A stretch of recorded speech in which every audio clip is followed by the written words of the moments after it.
O segundo ano. Hoje, nossa aula de história vai ser sobre o segundo reinado.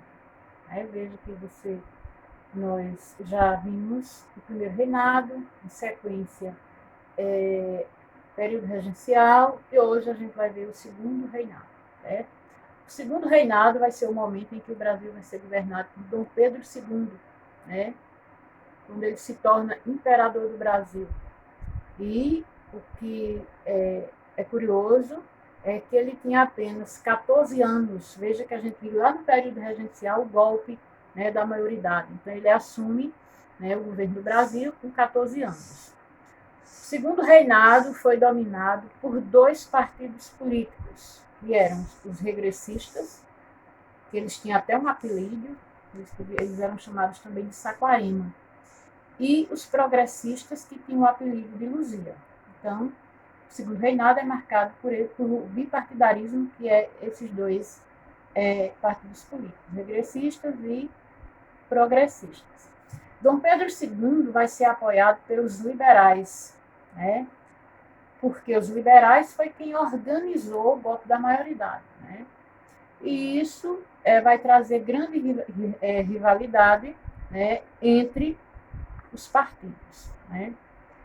Vai ocorrer um momento que marca o governo de Dom Pedro II, é chamado de eleições do cacete.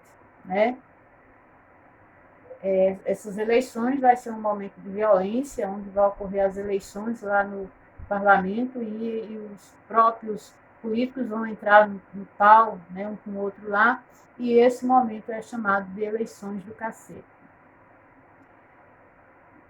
Outra característica é que vai haver a instituição do parlamentarismo.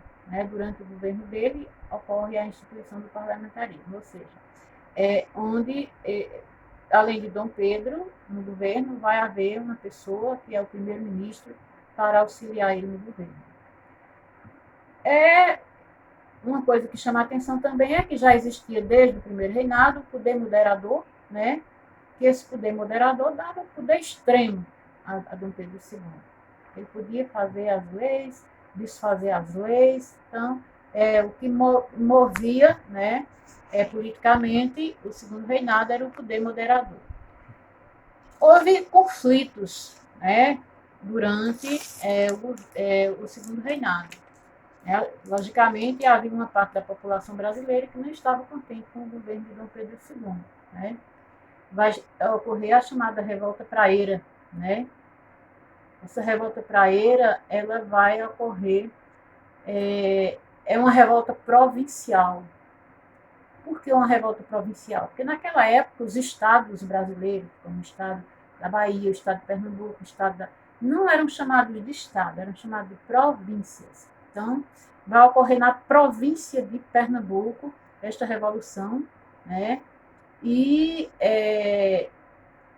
nesse momento desta revolução, as pessoas vão demonstrar, grandes pessoas que tinham poder, de alguma forma, poderes econômicos, pessoas que estavam por dentro da política, e vão se organizar lá perto da praia, e vai dar esse nome a essa revolução de Revolta Praeira, que eu não vou falar muito para o vídeo não ficar longo, mas você vai ler no seu livro didático sobre a Revolta Praeira, como aconteceu e quais foram as consequências. Logicamente, ela foi reprimida pelas forças do imperador.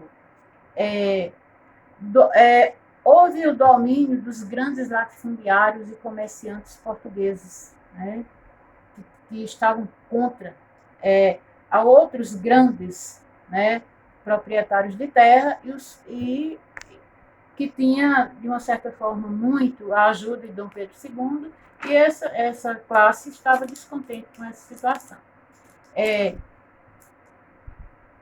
O Partido da Praia, Partido Liberal de Pernambuco, também outros grandes proprietários de terra que vão ficar contrários a esses comerciantes portugueses e esses grandes latifundiários.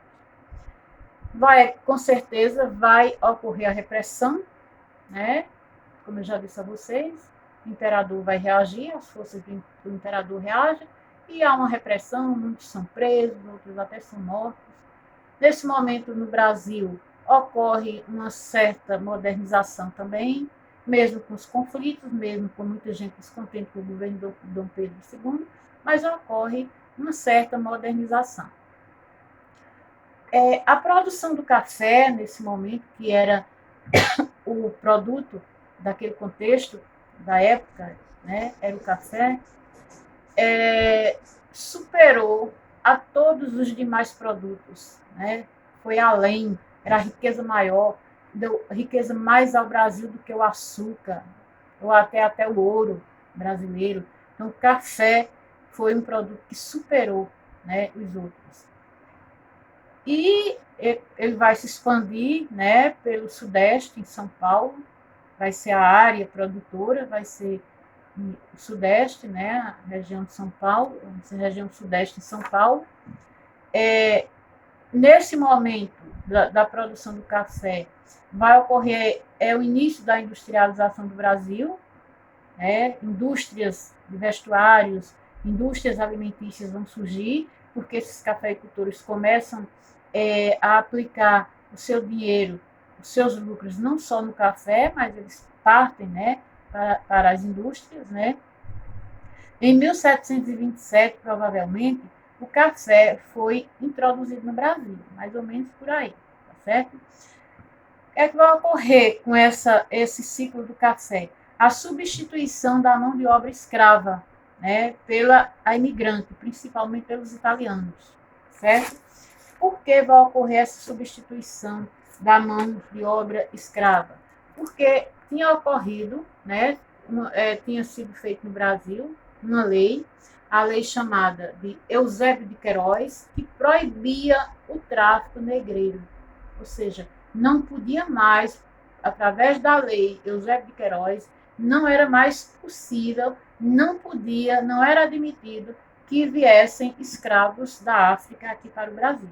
Mas eu quero dizer a vocês que esse tráfico continuou internamente. Os escravos internamente continuaram de região para região, sendo comprados, vendidos, trocados, só não podia mais serem trazidos de lá, da África, certo? Ocorreu, nesse governo de Dom Pedro II, a criação da Lei de Terras. O que era a Lei de Terras? É porque antes houve muita posse de terra, muita gente, os grandes latifundiários, os grandes proprietários de terra, se apossaram. Até lá, desde daquele conteúdo que a gente já estudou das capitanias hereditárias, que muita gente ficou rico, poderoso, proprietário de terra, através de posse. E agora tinha sido determinada uma lei que a pessoa teria que comprar, não era mais se apossar, certo?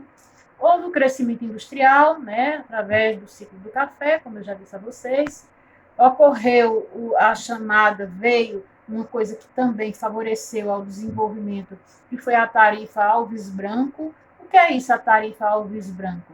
Esse deputado, né, um deputado, né, que tinha esse sobrenome de Alves Branco, criou essa lei, né, das taxas alfandegária, que o Brasil importava produtos e ele aumentou a taxa, bem alta mesmo, que era de 15%, aumentou para 30%. Isso, para que era que servia a Lei Alves Branco? Para obrigar as pessoas a consumir os produtos brasileiros. É tanto que se alguém fosse comprar lá fora um produto que o Brasil tinha, a taxa alfandegária era de 60%. Então, isso era para obrigar as pessoas a consumirem os produtos brasileiros e, com isso, as indústrias brasileiras se desenvolverem.